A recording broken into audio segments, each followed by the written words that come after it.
I was referring to the United States, where there's a lot of, they're showing disobedient, the abortion activists. They would block clinics, for example. You see, it's more applicable here. I was criticizing the situation in Pakistan only because you asked this question with reference to Islam. But this is true in every case, applicable to every country. Here, according to my studies, more than 30% births are illegitimate. So when the rate of illegitimacy is so high, what sort of talk that is, that does Christianity permit this or Christianity permit that? Where are the Christian values being observed? It's just a superficial, hollow talk, totally repulsive to human nature.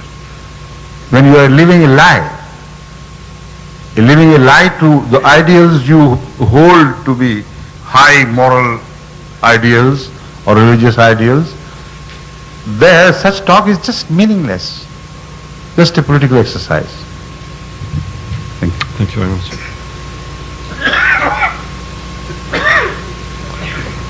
Next, please. Assalamu alaikum, Huzur. Wa alaikum salam wa rahmatullah. My name is Muhammad Sadiq. Yes, I know. These days, Haiti is a lot in the news. I wish you, please, to comment on the future repercussions of the deal between United States and General Cedros of Haiti, especially where immunity to prosecution is promised to the general, despite knowledge of the brutal atrocities committed under his approval.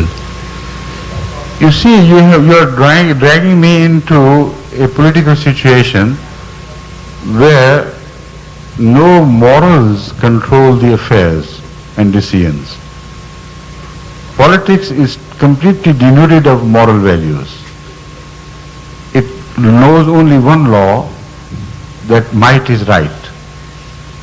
So why do you try to resolve political issues from the point of view of moral principles?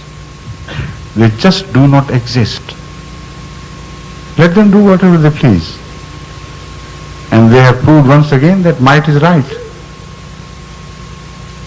Values, it's so exasperating to human nature, such hollow talk of democratic values. You know what happened recently in Russia, in USSR?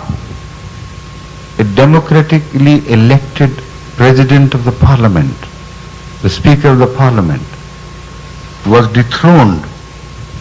With whose help? With the help of America. Where the high moral talk of democratic values and you're standing behind all the democratic government and things. And what is happening in Bosnia? Which principles, moral principles are involved there?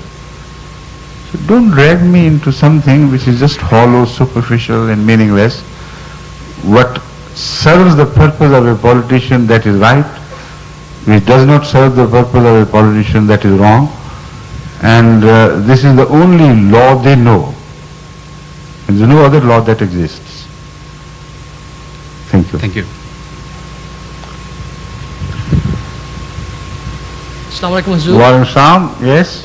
My name is Nasir Karamat. Yes. Hazur, I have two questions if I have your permission. Yes. The first question relates to a book that I recently completed. The Yes. title of the book is Ageless Body, Timeless Mind. Right. And it is written by a very prominent doctor Right. in the US. Right. Throughout the book, the doctor has made several references to famous Indian sages of what they said people should be doing in terms of their daily activities, etc., which would increase their lifespan and also create a sense of timelessness in their minds, Yes. controlling their minds to control their bodies. What I wanted to get an understanding of, Hazur, if you would please, what is the Islamic... Only before you complete your question, let me suggest a question which should be addressed to the author of the book. Just inquire from him, what is the average lifespan in India? The lowest among the third world countries. And they're talking of increasing lifespan to almost eternity.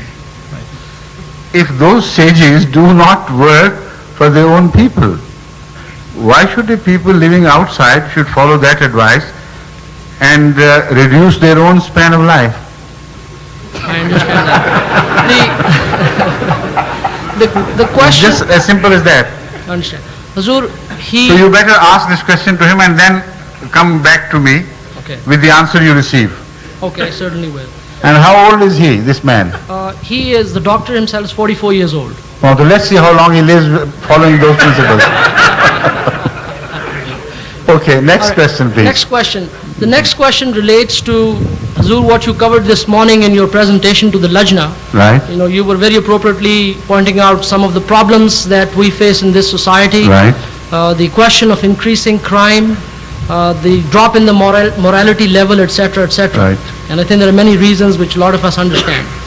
I have had several discussions with attorneys on the question of the legal system in the United States. right, And the fact that the legal system here is very lax, which really doesn't punish the criminals who commit the crimes. Correct, Whether it absolutely be rapes or murders, Right, etc. right, And I have often attempted to discuss with them the Islamic viewpoint and the Islamic law, Right. giving references about, for example, Saudi Arabia. right. However, I don't have the in-depth knowledge or more knowledge where I can sit down and have a conversation with them as to discuss with them the Islamic viewpoint of what a But I legal must system... assure you that you are on the right path, absolutely right.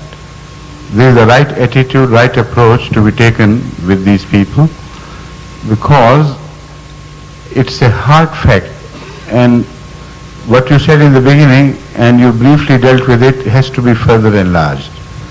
It's a hard fact that the modern tendencies in legislation are becoming kinder and more kind to the criminal and less protective of the innocent civilian.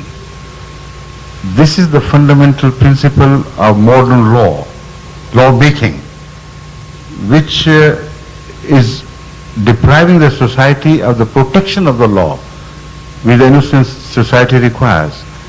So if you promote crime by being kinder to the criminal, the whole society will ultimately end up in total chaos.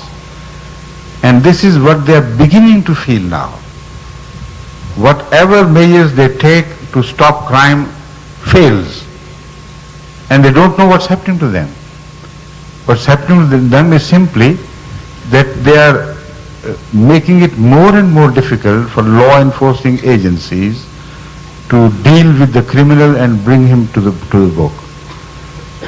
The result is that sometimes even a police officer who has to shoot to save his own life is imprisoned for the crime, for committing a crime of using his powers too early and too much. If they prove, the criminals prove, that less could become preventive, so why apply greater force than the minimum required? So the laws have become very complicated. The basic principle which Islam